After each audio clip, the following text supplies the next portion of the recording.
Instagram is a great tool for photographers. Social media in general can really help you get your photos out there, get a better following, and make your business, I guess, a better business. So in this video, I'm going to be going over a few tips to help you actually gain more followers and also have just a better interaction on Instagram in general.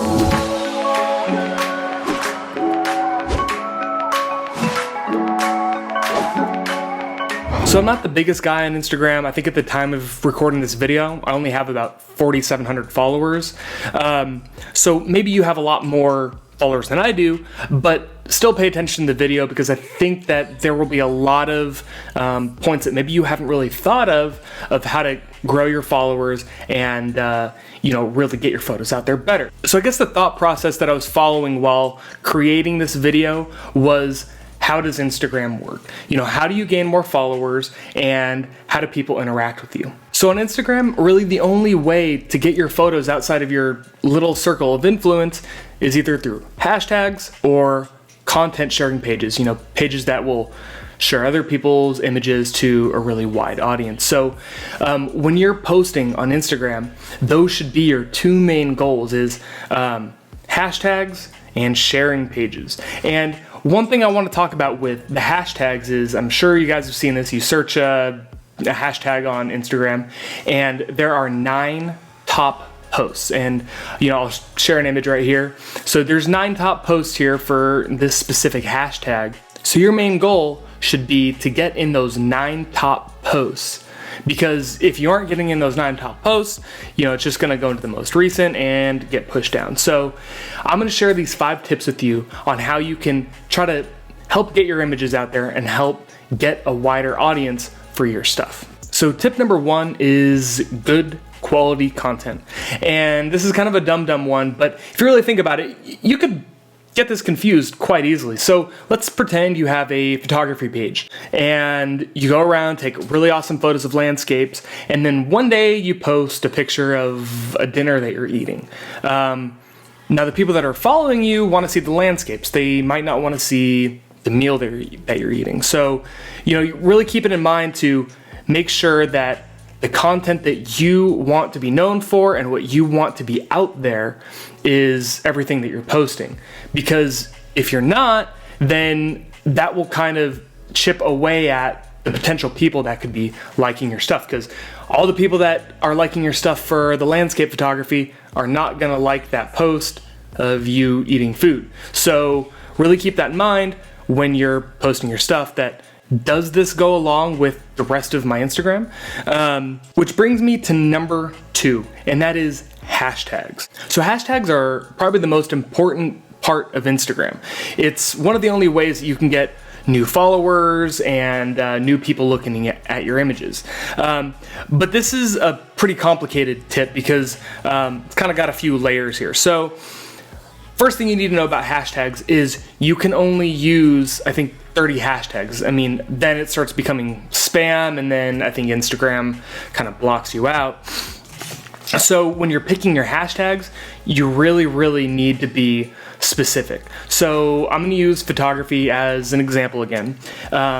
You wouldn't wanna put something that's not relative to your images or doesn't relate to it. So let's pretend you're doing landscape photography and you put hashtag landscape photography. That would be a good hashtag to use. But if you used hashtag landscapes, that would be a really poor choice, and I'll explain why. Landscapes could be anything from, landscape photography, or it could be landscapes with oil painting, or landscaping, or landscapes like with, landscaping yards. So somebody who's looking under that hashtag, it's maybe a 1 in 3 shot that they're looking for something that you're putting out. So, you want to have something that's very specific that will be exactly what somebody's looking for. So, like I've got Sony A7R as a hashtag. Now, Sony A7R, it's a camera. Nobody would be searching for anything else that's Sony A7R except for that camera or images taken by the camera. So it's a good hashtag because it's very to the point. Now, one of the other things to think about with the hashtags is if you type in any hashtag right now on your phone, you'll actually see that every single hashtag has a specific number of posts that have been made with that hashtag. So a real popular one is Instagood, and I think it's, I don't know, probably got 500 million or a billion posts under Instagood. Now, if your goal is to get in those top 9 posts, the chances of you getting in the top 9 posts for a post like Instagood are almost impossible. Unless you already have, 500,000 followers or 1 million followers, then, you're not watching this video. So if you're using one of your 30 hashtags for something like Instagood, then it's not really going to benefit you, because it's just going to get pushed down on the recently posted images under that hashtag, and it's basically wasted space in your, on your post on Instagram. On the flip side of that, let's say you're doing like hashtag, I've got one here, hashtag long live the adventure. Now that only has 11,000 posts in its entire lifetime. So for me, that's a very small amount of posts that have ever been posted under that. So, it's also kind of a waste. I mean, I can get to the top 9 posts on that one, but what's the point if nobody's really seeing it? So you really want to be going for that sweet spot. And when I mean sweet spot, something that's, not too small, but not too big. You want to be pushing yourself to get to the top post in the biggest hashtag you can get. And you can mix it around a little bit. It doesn't hurt to do some smaller ones just so you get maybe a new audience, some hashtag you've never done before. But you really need to be figuring out what that sweet spot is in your hashtags. So tip number 3 is likes and comments. So everybody knows that likes help you get to the top post, makes it better for you. But what a lot of people don't know is that it's not only the likes that matter, but it's the comments too. Now, I don't know the finer points of Instagram's algorithm, but what I do know is that comments are actually weighted heavier than likes. So one comment, for example, might be the equivalent of 20 likes. So if you can get 20 comments on your image, then that's awesome for you, because that could be the equivalent of an additional 400 likes on your post. So you'll be more likely to get to those top posts on Instagram. So tip number 4 is stories. Now, I wasn't a really big fan of stories until very recently, because I'd never really figured out the benefit it had to me, because I figured it wasn't really going to gain my followers, so why am I going to waste my time with it? But that was pretty ignorant of me, because one thing you may notice, especially if you're just browsing through like your homepage on Instagram, looking at everybody's photos, sometimes you don't see all of the photos. So when you're doing a post, it's good to complement your post with a story, because not everybody's going to see your post.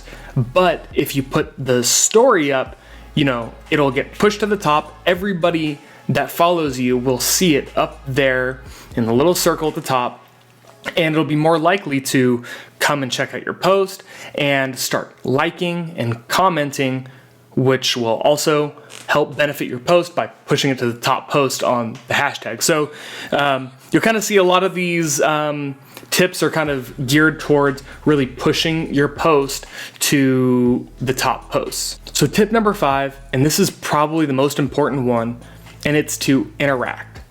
And when I say interact, I mean interact with everybody. Interact with people in your comment section, or more importantly, interact with new people that haven't seen your stuff, and maybe people that would like to see it. Go through one of your favorite hashtags, or one of the hashtags you think applies to your stuff the best, and go through and like some of those people's stuff. Comment, say, hey, good job. Hey, how'd you do this? I like the photo, whatever. And those people will be more likely to come back and check out your stuff. Now, I'd say that this is probably the number one way that I get new followers, and it's just going through when I'm bored and, pressing like, or, saying, hey, good job, this is awesome, something like that.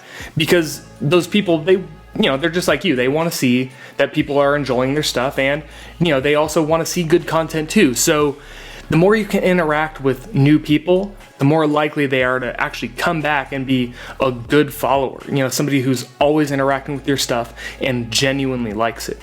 So I think I covered everything I need to cover here. And, this isn't crazy stuff. This is pretty basic if you think about it, but it works. In the last year alone, I've added about 3,000 new followers just using this. So, it really works, and I want to see more good content out there. That's why I'm sharing it with you guys. And, if you can, leave a like, a comment, let me know, if you have any questions, if you need any more help, or maybe I can give you a little bit of additional information that I left out here.